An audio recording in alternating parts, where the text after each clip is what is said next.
Hello everybody, welcome to Word Shard. Yes, today on this fine morning we are going to start with Abou Ben Adhem. But before that, I'll tell you that in the last class we were doing what? The blue beat. And in the blue beat, I set you a question that with what did Sibia hit the crocodile? What is it? Just a 1 mark question it was. You have to write Sibia hit the crocodile with a hay fork. Now you have to remember that you cannot just write fork because it will mean the fork that you eat with. You have to remember you have to use the word hay fork. Okay.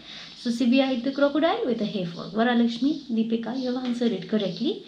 Now we will move on to Abou Ben Adhem. This is the easiest poem in ICSE, but you also have to remember the different the importance of this character Abou Ben Adhem, who this person is, why is this person so important, so that the poet writes a poem on him. Then the meanings of different symbolic words, the figures of speech, everything is discussed in the poem. I can assure you that if you follow this, if you prepare according to the PDF that I have discussed here, you will rest assured that there will be no problem in the poem in your exam. So let's start with it, and the question, you know that it will be given in the comment section. It will be pinned over there, so you try and answer the question as much as possible. Let's begin with today's chapter, that is Abou Ben Adhem, which is written by Leigh Hunt. First, before as this is a very easy chapter, poem, I would like to say a little bit about who this person is. As you see, the topic is all about a particular person whose name is Abou Ben Adhem. So we must know a little bit about this person. Who is he, and what are the interesting facts about Abou Ben Adhem? So, what are these interesting facts? I've written them down for you. See, Ibrahim ibn Adham was one of the most prominent ascetic, that means somebody who follows, who maintains a severe self-disciplined life. Okay, a lot of hardships he performs every day. That kind of a Sufi saint. Okay. However, like our Gautam Buddha, as you all know, in his early life, this Abu Ben Adhem was not a Sufi saint. Who was he? In his early life, he was the king of Balkhi. Okay, so what is the fact that although he lived like a prince, although he was a king of Balkhi, he he also turned into a Sufi saint. That means somebody who lived in so much luxury, who had such a luxurious life, changed into a Sufi saint and followed all the hardships and self-disciplined life. Why? Ibrahim emphasized the importance of silence and meditation. So, Ibrahim also talks about the importance of silence and the importance of meditation. That means what happens when you meditate, when you contemplate about yourself, when you think. Okay, so he also talks about the importance of all these things. So, now coming to the first stanza of the poem. Abu Ben Adhem, may his tribe increase. As you know, all the words written in red or green are the meanings of the words or the symbolic meanings or figures of speech. So Abu Ben Adhem, may his tribe increase. What does this mean? May his tribe increase. We often wish good for good people, isn't it? If you see a very good human being, you will wish that may he be successful in his life, isn't it? Like that. May his tribe increase. That means may there be more people like him. So he is a very good human being. So we hope that there are more people like him. Awoke one night from a deep dream of peace. So Abu was sleeping, and one night he suddenly woke up from a deep dream of peace.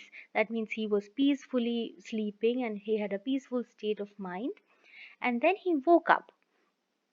See, over here there is a figure of speech, deep dream of peace, that is alliteration. You know, repetition of consonant words twice or more than two times in a line, that is alliteration. So deep, that means D. Dream, that is also D. So deep dream, that becomes alliteration. We will also discuss figure of speech at the end, so don't worry.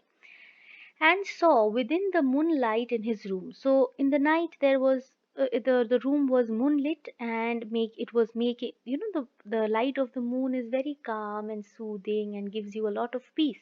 So in that richness of that beautifully lit room, like a lily in bloom, that means just like a lily flower, as you see this flower, this looks very beautiful, serene, there is purity in it, isn't it, the white colored flowers.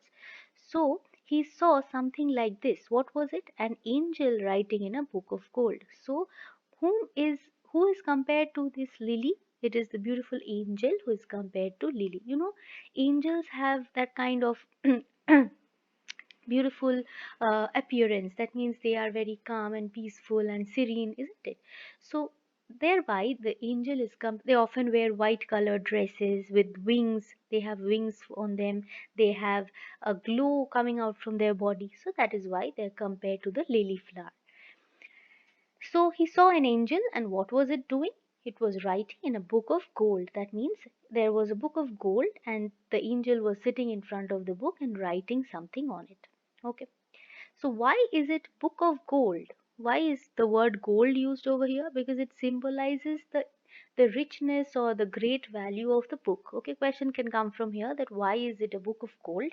It means that the book is of high value. It is something which is related to God. That is why an angel is writing on it.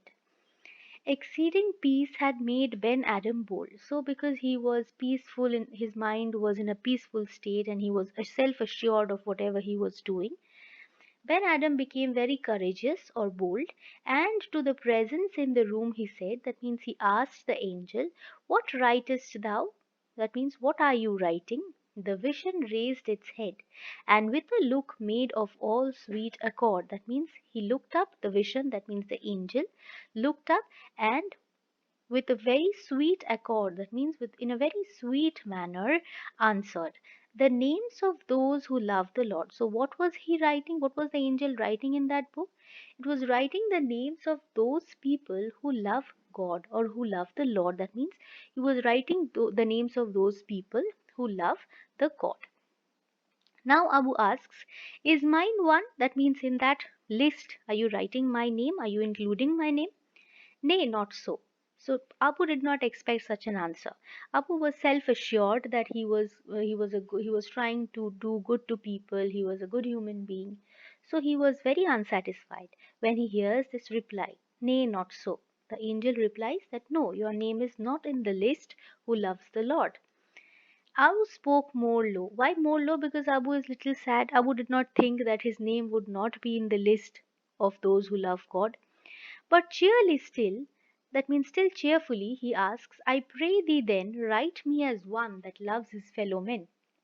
So now Abu requests in a different way that if you are not including in my name in the list of those who love God, do include my name in the list where you are writing the names of those people who love God's creation, okay, or who protects or tends to God's creation, that is human beings.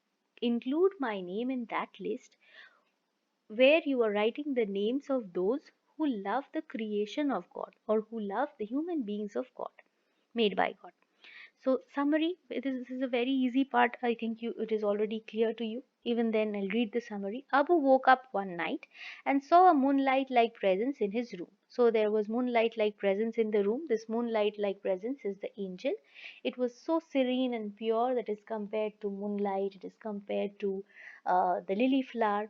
The angel was as pure as a lily in bloom. It was writing something in the book of gold. So the first question that Abu asked was, what was being written? Okay. And what was the answer of the angel? Replied that it was writing the names of all those who love the Lord. So whoever loves the Lord, their name, the angel was writing in the book. The next question that Abu asked was that if his name was in that list. But he said that no, his name was not in the list. So then Abu requests that the angel can include his name in the list of those who loves God's fellow men, who loves the creations of God. What is the creation of God? We, the human beings. So if there is somebody who loves the other people, who serves for the other people, then what will happen? God will be happy with that also, because we are God's creation. If I help you, if I help somebody else like you, if I help a needy person, if I help somebody who is poor, then what will happen? Then God will also be happy with me. So add my name in that list where you are writing the names of those who loves God's creation or human beings. Now let's come to stanza 2. The angel wrote and vanished. So Abu had requested the angel to include his name in a list who loves God's creation. So the angel wrote something and it vanished. Now, again, the next night it came with a great awakening light. Now, this question may come that what is the great awakening light? See, just write whatever is written in the in red over here. It is a bright light. More symbolically, it talks about the enlightenment or the final realization when we realize that what is true. Okay, when we come to know what is true, maybe we are confused to some extent in certain situations, but then when you get a clarity of it, when you're enlightened about it, when you know the real truth, then we get that awakening light within us. So in that awakening light, and showed the names whom love of God had placed. So now what list is the angel showing, Abu? It is showing the list where the names of those are written whom God loves. Okay, be very careful. First one was that those people who love their God, love their Lord. And in the next list, the names of those were written whom God loves. Okay, don't confuse it. And lo means it is an exclamation of surprise that, oh my God, Ben Adhem's name led all the rest. Led all the rest means Ben Adhem's name was the first name in that list. Okay, above all the others. So, what you come to know from this thing that the angel wrote something and vanished. The next night, the vision returns, and what does the angel show him? That his name appeared on top of the list of those whom God loves. Okay, so from here we come to know one thing that although Abu's name is not in the list who loves God, but because Abu loves the creation of God, because Abu loves and cares for other creations, for the other people or other creatures that God has created, that is why God loves him the most. Okay. So this part is very easy. What is the moral of the poem? We will discuss certain things like moral of the poem, figures of speech, and that will be done. Now I can assure you that if you remember whatever I've discussed in this poem, whatever is written in this PDF, whatever I have talked about here, or whatever I'm talking now, then be rest assured that whatever question comes from this poem, you'll be able to answer. Everything is discussed here.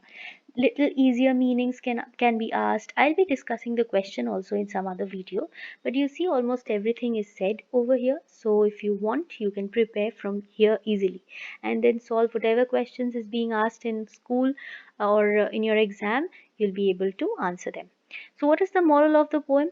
Abou Ben Adhem reminds us of Jesus Christ's answer to a lawyer who wanted to know the greatest of God's commandments. You know that there were 10 commandments of God according to the Christian belief. So, one lawyer wanted to know from Christ. Just listen to this as a story that one lawyer wanted to know from Christ that which one is the best commandment. Okay.